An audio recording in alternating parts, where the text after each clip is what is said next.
विपक्ष तो पूरे शंके में है कि हम कहीं भी नहीं आ रहे हैं। यानी ऐसे व्यक्तियों का नाम काटना क्या सही नहीं है क्या? फुल मेजोरिटी से बिहार विधानसभा में इस बार भगवा लहरेगा।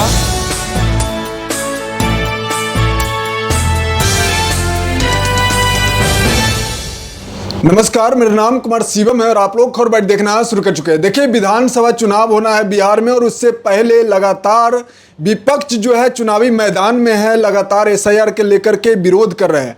ऐसे में अभी हमारे साथ भारतीय जनता पार्टी के सक्रिय नेता और पूर्व में निर्दलीय से जो है शिवहर लोकसभा से चुनावी मैदान में रहे योगी अखिलेश्वर दास जी महाराज है।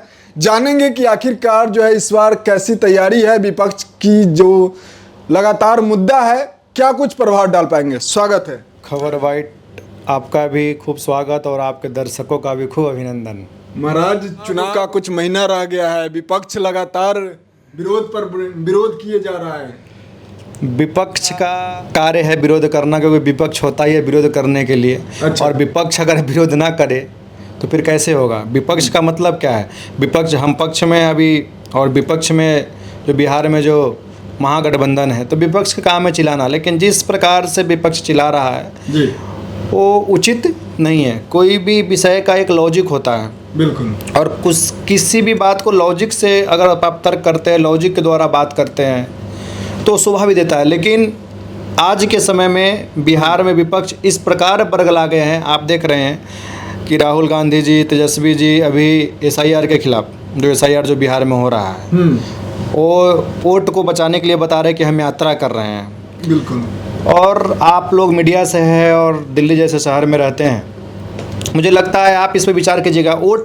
जो वोटर लिस्ट में नाम है वो किसका कट रहा है? जो मर गए हैं, जो स्थानांतर वहाँ से बाहर चले गए हैं। बिहार में नाम भी था उनका और पंजाब में भी था, दिल्ली में था, मुंबई में था। तो ऐसे व्यक्तियों का नाम काटना क्या सही नहीं है क्या? आप ही बताइए। बिल्कुल करना चाहिए, लेकिन विपक्ष बोल रहा है कि मजदूर जो है वो बाहर रहते हैं तो फिर कमाने के लिए आते हैं तो उनका नाम कट जाएगा, तो फिर ये कहाँ तक सही है? नहीं, जो सत्यापन जो हो रहा है जी, जो कमाने आ रहा है उसका नाम नहीं कर, ऑनलाइन भी प्रक्रिया है। कोई भी आपको 10-11 लाख में से कोई भी एक डॉक्यूमेंट देना है, और वो भी कब 2003 में एक बार सत्यापन हुआ था एसआईआर का। अगर अभी जो नाम 2003 के बाद जो नाम जुड़े हैं उसके लिए आपका फादर का, मदर का, किसी का भी एक भाई अगर आप है तो आपको डॉक्यूमेंट देने में, सत्यापन करने में क्या हर्ज है? किसी प्रकार के हर्ज नहीं होना चाहिए। रही बातें, अभी चुनाव आयोग ने उनको जवाब दिया है कि बाहर का किसी का नाम उसी का कट रहा है जिन्होंने अपना नाम ट्रांसफ़र कर लिया। और आपने जो अभी बोला कि जो मजदूर है बाहर में कमाने गए, मजदूर हर एक वोट में आता, वोट देता, उसका नाम नहीं कटेगा, बिल्कुल नहीं कटेगा। लेकिन जो 20 साल से बाहर रह गए हैं और वोटर वहाँ भी है तो प्रक्रिया में तो नाम कटेगा ही, बिल्कुल कटना भी चाहिए। तो विपक्ष के पास ऐसा कोई मजबूत मुद्दा नहीं है। उनको लग रहा है कि हम हार रहे हैं और बुरा वो हार रहे हैं, इसलिए बचने के लिए कि चलो हम ऐसा कर रहे हैं, ठिकरा चुनाव आयोग पे फोड़ रहे हैं। बिल्कुल। बिहार की जनता जाग चुकी है और इस बार बिहार में पूर्ण बहुमत से राम भक्त की सरकार बनेगी। अब पुनः एनडीए की सरकार पूर्ण बहुमत से बनेगा, इसमें किसी प्रकार का कोई शंका नहीं है, थोड़ा भी शंका नहीं है। अगर विपक्ष तो पूरे शंके में है कि हम कहीं भी नहीं आ रहे हैं, यानी विपक्ष कहीं भी नहीं है। इसलिए उस मुद्दा को हटाने के लिए ये एसआईआर पे ठिकरा फोड़ रहे हैं कि अब देखिए पूर्णिया, बिल्कुल, पूर्णिया के बाद सुपौल, आप चले जाइए किशनगंज की तरफ। कुछ दिन पहले मैंने मीडिया पे देख रहा था, वहाँ पे अगर है 90 लोग तो आधार कार्ड बना 150, यानी 150 लोगों का। तो मतलब वो गलत नहीं है क्या? आप किसका समर्थन कर रहे हैं? यानी आप बांग्लादेशी को समर्थन कर रहे हैं क्या? आप रोहिंग्या का समर्थन कर रहे हैं क्या? आप म्यांमार वाले को समर्थन कर रहे हैं? भाई जो भारतीय है, जो बिहार के रहने वाले हैं, उसका वोट का अधिकार है। और चुनाव आयोग ने क्लियर किया है भाई, वोट में, लोकतंत्र में चुनाव, वो प्रतिनिधि का चुनने को उसी का अधिकार है जो यहाँ के हैं, जो बिहार के हैं, मूलभूत्व है, जो मूल तत्व के हैं, वो किसी का कटेगा नहीं, कट उसी का रहा है जो बाहर में भी है। अब हम लोग नेपाल बॉर्डर के हैं, आप भी सीतामढ़ी के हैं, हम भी ढाका चिरैया के हैं। अब देखिए, किसी से पूछेगा तो उस जो भाई बेटी और रोटी के संबंध तो है, सब जानता है नेपाल से। बिल्कुल। लेकिन जिसकी शादी विवाह हो गया है वो चले गए हैं नेपाल में। ऐसे भी लोगों का नाम अभी तक यहाँ भरा हुआ है, चुनाव के समय सिर पर आ जाते हैं, और वो जो आते भी नहीं होंगे, फर्जी वोट है वो पूरा। तो ऐसे नाम कट रहा है, तो इसमें विपक्ष को क्यों हर्ज है भाई? विपक्ष को हर्ज नहीं है, लेकिन महाराज आप भी जो है शिवहर लोकसभा से चुनावी मैदान में थे पिछली बार, अभी जो है उस पर तो चर्चा करेंगे ही, लेकिन उससे पहले ये जानना चाह रहा है, तेजस्वी यादव को जानते हैं? जानते हैं, विपक्ष के नेता है, बिहार में रहते तो जानेंगे ही। तो कैसे जानते हैं? उनके जो ऊपर के एक सारे आरोप लगता रहा कि परिवारवाद या इस तरीके से, तो ये परिवारवाद, देखिए माई बहन योजना बिहार में है बिल्कुल। और माई बहन योजना बिल्कुल सही है। पूछिए कैसे? हैं? माई बहन योजना कहाँ पे लागू हुआ है? कहाँ पर? उनके घर में लागू हुआ। पूछिए कैसे? कैसे लागू हुआ? मीसा भारती जी सांसद हैं, हैं? रोहिणी जी कुछ वोटों से हार गई, आने उनके माता श्री विधायक है, तो माई बहन योजना वो लाए, लेकिन किसके लिए लाए हो? अपने घर में लिए लाए हैं। उनके घर में वो फिट बैठता है। अभी रोहिणी जी कुछ वोटों से हारेगी ने, सारण से चुनाव हारे। बिल्कुल। मीसा भारती जी फिट है, उनके माता जी फिट है, आने वाला समय में और भी कोई फिट होगा, तो पूरे परिवार उनका फिट है। उनको बिहार में ऐसा कोई सिलादार यानी विश्वासु नहीं मिल रहा है कि उनको हरियाणा से संजय यादव जैसे को लोगों को लाकर बिहार से राज्यसभा भेजना पड़ रहा है। क्या बिहार में यादव की कमी है? मैं बार बार कहता हूँ और इस विषय में बार बार बोलता हूँ। बिल्कुल। लालू जी के नाम पे उनको वोट मिलता है, उनके मिल रहा है। और माई बहन योजना बिल्कुल सही है। पुलिए कैसे? इसके पीछे बार बार वो यादव की बात करते हैं कि मैं इतना है, ये है, वो है, पिछड़ा। अरे भाई, दूसरे भी यादव भी बिहार में है ना, आप उनको आया कर दीजिए कि सिर्फ तेजस्वी यादव जी हैं? उन्हीं का भाई तेज प्रताप जी देख लीजिए, आज घर से बाहर है। बिल्कुल। हैं? जो लालू जी का अगर उत्तराधिकारी अगर ओरिजिनल माना जाए तो मुझे लगता है कि तेज प्रताप यादव है। तेज प्रताप यादव है। हाँ, लालू जी का ओरिजिनल उत्तराधिकारी। नेतृत्व का हर एक गुण है। हाँ, वो भावनात्मक है, भगवान कृष्ण के अच्छे भक्त हैं, तो वेदवंशी है और भक्त भी है, तो उसमें कोई दो हर्ज नहीं है। लेकिन वो जो बोलते हैं सच बोलते हैं। सच बोलते हैं। हाँ बिल्कुल, उनके मन में जो अंदर है वही बाहर है, तो इसमें कोई दो राय का नहीं है। लेकिन सिर्फ तेजस्वी यादव ही, ये तो फिर गलत है। लगातार जो है यादवों के मसीहा मान ले, मसीहा कहे जाते क्यों थे। माने कि बिहार में सिर्फ वही है कि यादव हैं? और भी तो हैं। अगर आप बोलते हैं कि मुख्यमंत्री बनना चाहिए हमारी है, तो आप किसी और यादव को, फिर आपको मानेंगे? हाँ भाई, सिर्फ उसी से, उसी खानदान से, उसी परिवार से? बिल्कुल नहीं। माई बहन योजना भी कहाँ है देख लीजिए। मैं बता रहा था आपको, राबड़ी देवी जी MLC, मीसा भारती जी सांसद, रोहिणी जी चुनाव लड़े थे। वो पूरे परिवार को सेट करने का उसी का नाम है माई बहन योजना। माई बहन योजना। जातीय समीकरण इस बार बिहार विधानसभा चुनाव में कुछ प्रभाव भी डाल? बिहार में इस बार राम भक्तों की सरकार बनेगी। आप देख रहे हैं, जैसे राम मंदिर बना तो लोगों में मुद्दा उठा कि भाई राम मंदिर तो बन गया, लेकिन सीतामढ़ी में माँ जानकी जो पुनौरा धाम में बना नहीं। बिल्कुल। और यह कहीं ना कहीं से आवाज़ उठा और आवाज़ आदरणीय प्रधानमंत्री तक पहुंचा। और गुजरात में एक सभा था और सभा में अमित शाह जी कह रहे हैं कि भाई मिथिला में माँ जानकी का मंदिर बनना चाहिए या नहीं बनना चाहिए। बोलने के 1 महीना बाद पूरा प्रारूप तैयार होता है। प्रारूप तैयार होने के बाद केंद्र सरकार बिहार को बजट देता है, बिहार सरकार बजट लागू करता है, और आने वाला अभी देखिए 1 महीने पहले 7 तारीख को उसका शिलान्यास भी हो गया, भूमि पूजन हो गया, और 3 साल के अंदर में तैयार होगा। तो बिहार एक अलग अपनी आभा की तरफ, जो बिहार के जो पुरानी परंपरा था, जो पुरातन था, जो पौराणिक था, वह लौट के आ रहा है। माँ जानकी का मंदिर बन रहा है। पहले बिहार में एक तरफा राजनीतिक होता था, सिर्फ टोपी का ही राजनीतिक होता था, लेकिन आज तिलक की राजनीतिक हो रही है। तिलक की राजनीति हो रही है। इसलिए इस बार बिहार में राम भक्तों की सरकार अभी भी है। फुल बहुमत से, फुल मेजोरिटी से बिहार विधानसभा में इस बार भगवा लहरेगा, भगवा फहरेगा, पूरा बिहार भगवामय होगा। और आने वाला देखिएगा 25 नवंबर के बाद जो सरकार बनेगी वो एनडीए की सरकार बनेगी, भारतीय जनता पार्टी की सरकार बनेगी, राष्ट्रीय जनतांत्रिक गठबंधन की सरकार बनेगी। बिहार एक अलग अपनी आभा की तरफ, जो बिहार के जो पुरानी परंपरा था, जो पुरातन था, जो पौराणिक था, वह लौट के आ रहा है। माँ जानकी का मंदिर बन रहा है। राष्ट्रीय जनतांत्रिक गठबंधन की सरकार बनेगी। महाराज अब आते हैं शिवहर पर। शिवहर से जो है पिछले बार लगातार कयास लगाया जा रहा था कि आपको जो है एनडीए से टिकट मिलेगी, लेकिन अंततः वो मैसेज आया, उसका कोई? देखिए, मैं काफ़ी वर्षों से शिवहर में एक्टिव था जी, और अंतत्वगत तो एक कार्यकर्ता है, तो राजनीतिक में तो इच्छा होती है चुनाव लड़ो। बिल्कुल उसके अनुसार ही थे। लास्ट में एनडीए खाते में चले गए, फिर भी कार्यकर्ताओं के कहने से हमने चुनाव लड़ा और सम्मानजनक हमें वोट भी मिला। 29,094 वोट मिला, और जितना मुझे वोट मिला उतना ही से माननीय सांसद लवली आनंद जी वहाँ पर चुनाव जीती जी। और मेरा लड़ने का एक नाराज़ी था अंदर में, लेकिन लड़े। और लास्ट में तत्वगत्वा जब पार्टी के लोगों ने कहा महाराज जी समर्थन करना चाहिए, तो 23 मई को रात में हमने समर्थन भी किया और वहाँ पे एनडीए को जिताए भी जी। आज एनडीए के सांसद हैं और सम्मानजनक हमें भी लोगों ने समर्थन करने के बाद 29,000 लोगों ने वोट दिया।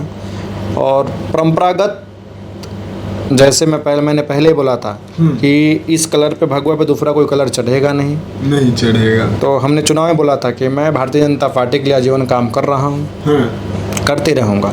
कार्यकर्ता है तो चुनाव लड़ने की इच्छा होती है और उसके अनुसार ही थे लास्ट। तो इस बार कैसी तैयारी है? अगर बारे अभी वर्तमान में विधानसभा चुनाव है, कुछ महीना बाकी रह गया है, आप जो है लगातार क्षेत्र में सक्रिय हैं, तो क्या उम्मीद है, क्या तैयारी है? हाँ, अगर पार्टी अवसर देती है जी तो चिड़िया विधानसभा से लगे हुए हैं। अच्छा। और लोकसभा के बाद से मैं वहाँ सक्रिय हूँ। लोकसभा वैसे तो मैं लोकसभा लड़ा हूँ, तो पार्टी हमें शिवर लोकसभा में किसी भी विधानसभा से लड़ा दे, रीगा से लड़ा दे या चिड़िया से लड़ा दे, अन्य कहीं से भी लड़ा दे, ढाका से लड़ा दे, मैं कहीं से भी लड़ने को तैयार हूँ। लेकिन एक अपना पसंदीदा सीट होता है, चॉइस होता है, तो मेरा चिड़िया है और चिड़िया पे लगा हूँ। तो शायद पार्टी अगर विश्वास जताती है तो मैं वहाँ पर चुनाव मैदान में उतरूँगा। वहाँ पर बात करें कि क्या कुछ कमियां रही कि आपको लगा कि यह चुनावी मैदान में आकर के कुछ पावर में आकर के जो है जनता को नहीं, वहाँ पे हमारे अभी भाजपा के विधायक रनिंग सीट है जी, और बाबू गुप्ता जी वहाँ से विधायक है, हमारे ही हो जाती है जी। और समय के अनुसार राजनीतिक में हर एक को मौका देना चाहिए। और पूरे बिहार में 12 करोड़ लोग हैं, तो मेरी लॉजिक को समझिएगा आप जी। 12 करोड़ जनता में से हर एक कोई भी सीट पे राजनीतिक दृष्टि से अगर आप देखते हैं तो 10 साल 15 साल 20 साल में बिहार में ऐसे 15-20 वैकेंसी आता है राजनीतिक। बहुत जो सीट भाई टिकट कटेगा या चुनाव वह सीट चेंज होगा, तो 12 करोड़ में से हम भी एक हैं। एक योगी जी यूपी में जो किसी भी बहन बेटियों को छेड़ने वाले के दूसरे चौराहे पर जो है लटका मिलता है, और एक योगी जी बिहार में। मैंने पहले ही बोला था कि जब मैं शिवहर में आऊँगा जी, तो विकास तो होगा लेकिन उसके साथ राष्ट्रवाद का विकार्य होगा। कोई भी आतताई दुराचारी दूसरे बहन बेटी की तरफ आंख उठा के नहीं देख पाएगा। और एक महात्मा होने के नाते वो हमारे संस्कारों में है कि किसी के साथ अन्याय ना हो। मैं आपको बता रहा था कि 12 करोड़ लोगों में से मैं भी एक हूँ। तो 15-20 सालों में 10-15 वैकेंसी निकलता है, विधानसभा हो या लोकसभा में 4-5, तो उसमें से एक चिड़ैया है। तो दावेदारी चुनाव के पहले संगठन का कार्यकर्ता किसी भी पार्टी में वो अपना दावेदारी पेश करता है। टिकट नहीं देना और देना संगठन के हाथ में है, पार्टी के हाथ में है। अगर पार्टी वहाँ टिकट देती है तो मैं मजबूती से चुनाव लड़ूंगा और वो सीट जीतकर भारतीय जनता पार्टी के गोदी में झोली में डालूंगा। हमारे संस्कारों में है कि किसी के साथ अन्याय ना हो। मैं आपको बता रहा था कि 12 करोड़ लोगों में से मैं भी एक हूँ। तो 15-20 सालों में 10-15 वैकेंसी निकलता है, विधानसभा हो या लोकसभा में 4-5, तो उसमें से एक चिड़ैया। जनता से जो है इस बार किस मुद्दा पर जो है वोट मांगेंगे? किस? बिहार में हमेशा विकास का मुद्दा रहा है जी। विकास के मुद्दे पे बिहार ने हमें 2005 के बाद का बिहार क्या है और 2005 के पहले का बिहार का है। ढाका से मोतिहारी हम लोग जाते थे 2004 में, तो महाराज 4-4 फीट गड्ढा होता था। ढाका से मोतिहारी आने में 3 घंटा लगता था। अभी आप 15 मिनट में ढाका से मोतिहारी आएंगे। तो बिहार तो विकास की तरफ है। रोड भी देख लीजिए, हर एक गाँव में मैं पूरा बिहार में घूमता हूँ, गली गली में कहीं भी जाइए आपको अच्छा रोड मिलेगा। हाँ, बिहार इस मामले में शिक्षा में आगे बहुत अच्छा, पढ़ाई के मामले में बिहार है। विकास तो हो ही रहा है ना। विकास नहीं होता तो नीतीश कुमार जी 2005 से अभी तक रहते हैं वहाँ पे। विकास पुरुष नीतीश कुमार जी को कहा जाता है। विकास का दूसरा नाम कोई भारत के अन्य मुख्यमंत्रियों में नाम आता है तो श्री नीतीश कुमार जी का आता है। तो नीतीश कुमार जी के नेतृत्व में पुनः एनडीए चुनाव लड़ रही है और मैं पुनः आपको बता रहा हूँ पूर्ण बहुमत से। नहीं को है SIR का मुद्दा चलने वाला है, नहीं जातिवाद का मुद्दा चलने वाला है। समस्त हिंदू समाज एकजुट होकर राष्ट्रीय जनतांत्रिक गठबंधन एनडीए के पक्ष में वोट करेंगे और वहाँ एनडीए के समस्त जहाँ जहाँ जो कैंडिडेट होगा उसको जिताने का कार्य बिहार की जनता करेगी। बिहार की जनता इस बार किसी भी गुमराह में, किसी भी बहकावे में, किसी भी लोभ में, किसी भी लालच में नहीं आने वाले हैं। युवाओं के लेकर के कैसी प्लानिंग है? किसानों के लेकर के कैसी तैयारी है? किसान देखिए, हमारे क्षेत्र में पानी का खूब अच्छा रहता है जी। नहर नाले हैं और बगल में वहाँ पे बागमती नदी है, तो पानी आते रहता है, किसान भी खुश। हाँ, युवाओं के लिए जो बार बार मुद्दा उठता है कि वो बाहर जाते हैं, लेकिन इस बार बिहार में जो भाजपा की सरकार बनेंगी, एनडीए की सरकार बनेगी, इस पे भी लगाम लगेगा। और अभी मुख्यमंत्री जी ने कहा है कुछ दिन पहले कि 1 करोड़ लोगों को हम नौकरी देंगे, तो उसके तहत नौकरी देगा, सरकार देगी, यानी जो वहाँ के प्रतिनिधि रहेगा और सरकार में रहेंगे तो सीधा सा अर्थ है कि वो सरकार का प्रतिनिधि है, तो जब वो पूरे बिहार में होगा तो चिरैया में भी होगा। चिरैया में भी होगा, बिल्कुल होगा। इस बार जो है क्या लग रहा है, जिस तरीके से आप अभी भी सक्रिय हैं, मैदान में हैं, पार्टी के ऊपर भरोसा है? पार्टी के ऊपर पूर्ण भरोसा है। भारतीय जनता पार्टी देखिए सर्वे के अनुसार टिकट देती है। अच्छा, ये अन्य पार्टी नहीं है कि आप पैसे लेके गए और टिकट खरीद के आ गए। एक एक सर्वे होता है, हर एक कैंडिडेट पे चर्चा होती है, उसके बाद में यह पार्टी कोई एक व्यक्ति की पार्टी नहीं है, ये एक संगठन है। और एक व्यक्ति कोई बैठ के अगर आपको टिकट नहीं दे सकता, इसमें सारे संगठन के लोग बैठते हैं, चर्चा होती है। लेकिन इतना है, इस बार बिहार में युवाओं को अधिक से अधिक मौका मिलेगा और युवा इस बार अधिक से अधिक जनप्रतिनिधि बन के जाएंगे सदन में। यानी युवाओं का इस बार बिहार होने वाला है। बिल्कुल, युवा जाएंगे इस बार सदन में, युवा अधिक से अधिक दिखेगा। और हाँ, युवा दिखेंगे और बिहार का भविष्य है युवा। और प्रधानमंत्री जी का विजन है कि युवाओं को आगे बढ़ाओ। और राजनीतिक क्षेत्र में भी युवा इस बार आपको बिहार विधानसभा में आप देखेंगे कि इस बार युवा किस प्रकार बिहार विधानसभा में जाते हैं। महाराज जी, एक सवाल और है, जिस तरीके से बिहार में तो बात कर ले, जातीय समीकरण एक बहुत बड़ा मुद्दा रहता है। आपके क्षेत्र में जातीय समीकरण का क्या कुछ प्रभाव है? क्या शिवहर लोकसभा ही बैस बहुल्य हैं जी? आप पहले से उठा के देखेंगे डाटा तो बैस बहुल्य क्षेत्र रहा है। शिवहर लोग के अभी वर्तमान जितने विधायक है उसमें से 4 विधायक भी वैसी है, चाहे ढाका विधायक देख लीजिए, चिरैया विधायक देख लीजिए, रीगा विधायक देख लीजिए या बिलफन विधायक देख लीजिए, ठीक। और चिरैया जहाँ से वो भी बैस बहुल्य है, परंपरागत सीट है। लाल बाबू जी वहाँ विधायक है, अगर सीधा शर्त अगर कोई उनका टिकट कटता है या रिप्लेस होता है तो उन्हीं के में किसी में जाएगा।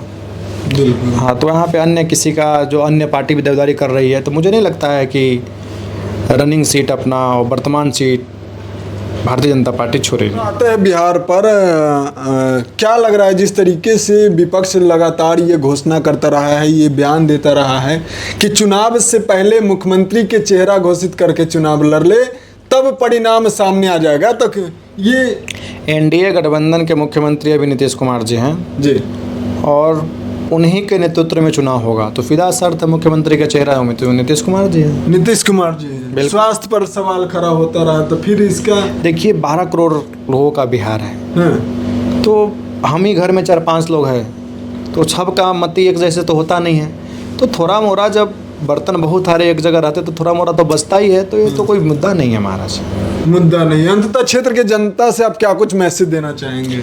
आपके माध्यम से पूरे बिहार को मैं यह संदेश देना चाहता हूं कि जहां भी एनडीए के गठबंधन के उम्मीदवार हैं, जहां भी राजग गठबंधन के उम्मीदवार हैं, चाहे लोजपा के हो, चाहे बीजेपी का हो, चाहे जेडीयू का हो, चाहे आरएलएसपी का हो, चाहे जीतन राम मांझी जी का हो, यानी एनडीए गठबंधन के किसी भी दल का कोई भी उम्मीदवार हो, आप सभी हर एक प्रकार से मदद कीजिए और पुनः विकास को चुनिए। और आने वाले ये 2025 विधानसभा में जो 25 नवंबर के बाद जो मुख्यमंत्री बने, एनडीए गठबंधन के बने, राम भक्तों का बने और पुनः बिहार में विकास की गति को तेजी से देने के लिए एनडीए को जिताइए। समय देने के लिए बहुत बहुत धन्यवाद। तो कुल मिलाकर आपने सुना, कुछ महीना बाद बिहार में विधानसभा चुनाव है और उससे पहले हमारे साथ जो है चिरैया विधानसभा उम्मीदवार के रूप में जनता के सेवक कह सकते हैं, जनता के सेवा में उम्मीदवार के रूप में, मतलब हमारी उम्मीदवारी चयनित साबित करने के लिए,